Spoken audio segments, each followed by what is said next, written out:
Good morning, everybody. I don't remember the name, but someone put a comment asking what got on the admitted angry rant, but maybe justifiedly angry rant that I made about the massacre in Meron.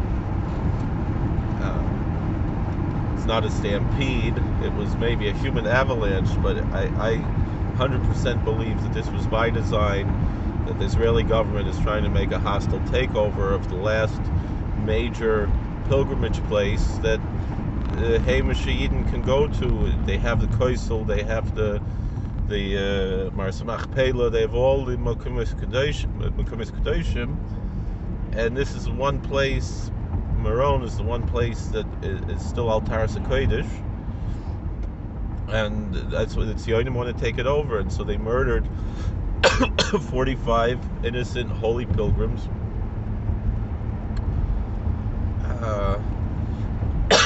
as part of his scheme for a hostile takeover of this holy place. The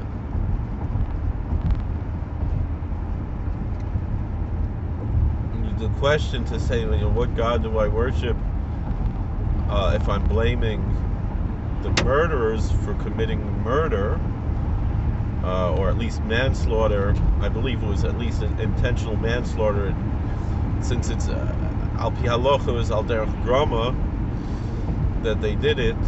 So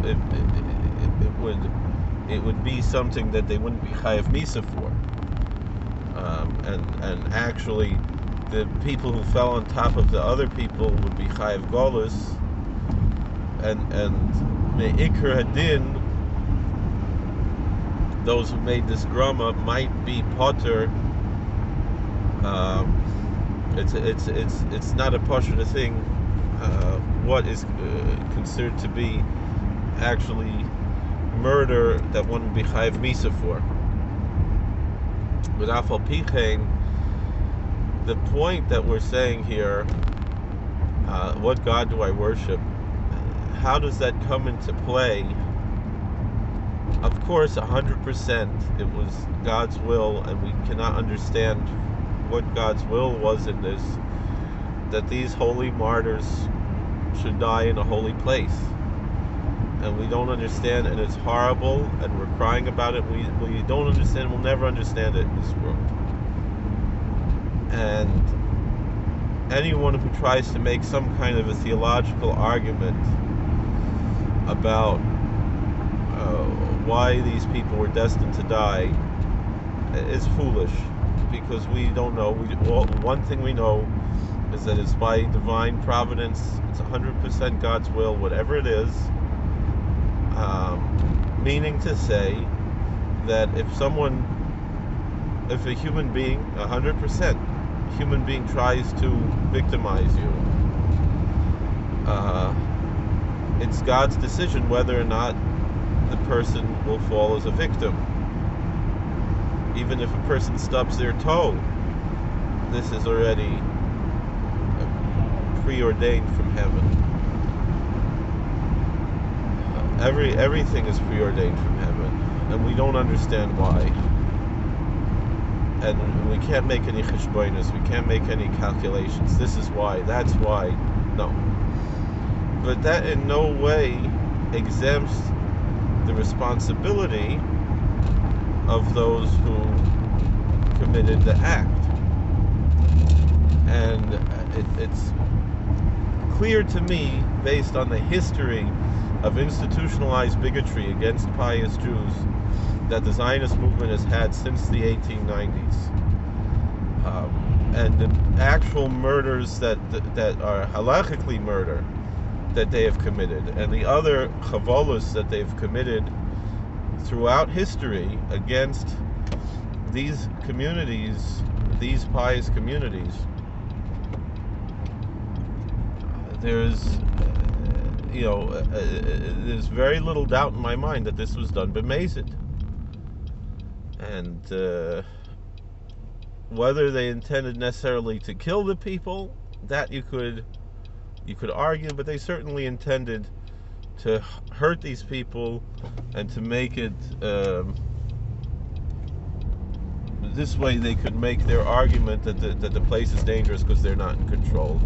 The history of the Zionist movement, the Satmarov said that they could be compared to people who are like an arsonist who in the middle of the night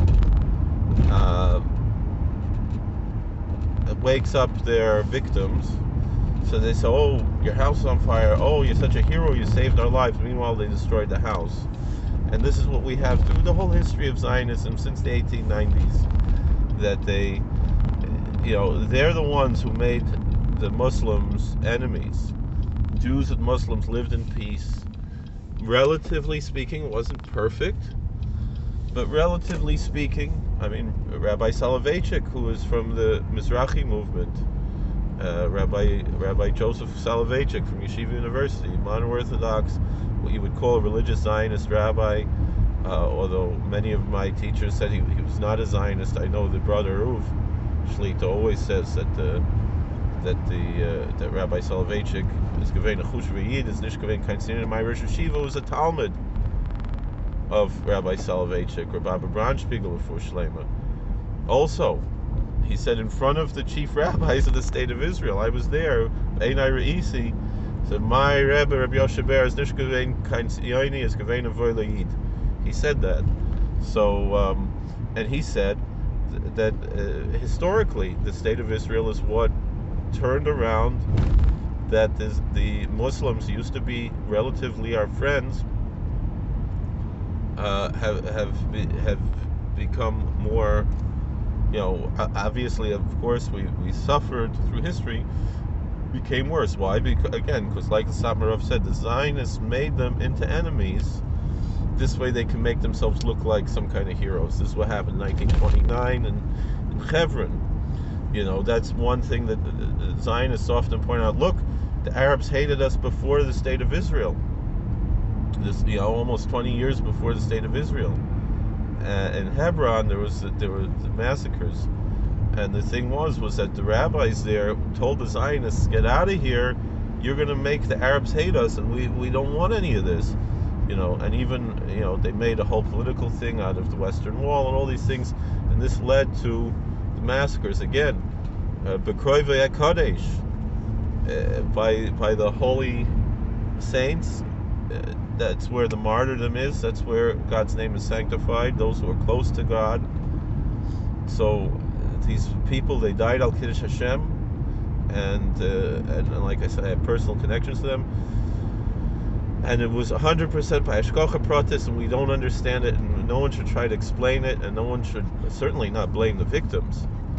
But the fact of the matter remains that there's a historical, institutionalized bigotry against pious Jews by the Zionist movement for over a century, and that is part of what is going on here. That is part of why this happened, because of the utter hatred and the brutality that particularly the Israeli police have against pious Jews. And it should be noted that it's really not only the anti-Zionist Jews. There's what they might call themselves religious Zionists, but they're not really Zionists. They're religious. They're good, fine Jews. We might disagree on certain aspects of politics, but these are our brothers, the religious Zionists, 100%. And they get beaten up by the Zionist police also. So it's not a matter of and that's what you have to learn. That's what the religious Zionists have to learn, that the secularists are not their brothers. They're not part of Klal Yisrael. We're not going to win them over, and they hate us. They'll take your yarmulke and throw it to the dogs. That's what one friend of mine said that the shadchan told him. But again, it doesn't mean that there's no hashgacha pratis, and also doesn't mean that there's not responsibility. There's a balance between both of these. Thank you for watching. God bless. Please like, share, and subscribe, comment, and we'll see you later.